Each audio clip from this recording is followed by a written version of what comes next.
tadbir kechamizga So'zlar yurtidan So'zlar malikasi ham tashrif buyuribdi. Bir bor ekan, bir yo'q ekan.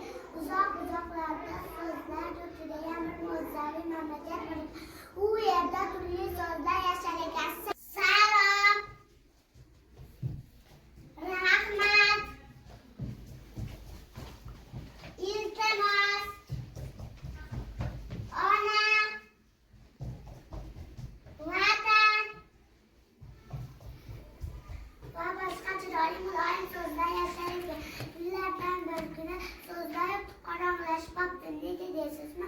Chunki ba'zi bolalar salom o'rniga hay, rahmat o'rniga okey so'zlarni ishlata boshladi.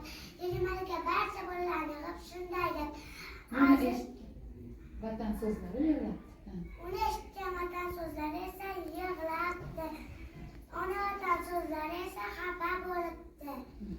Malika barcha bolalarni yig'ib shunday deb: aziz bolalar, ona tilimiz eng shirin, eng go'zal, uni hurmat bilan ishlat.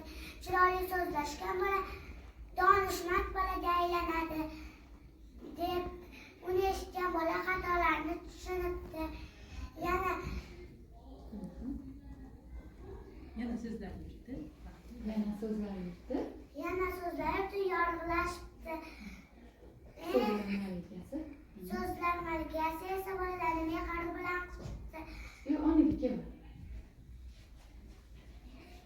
Va yana eng quvonchli, eng go'zal mamlakatlarni birga aylanibdi.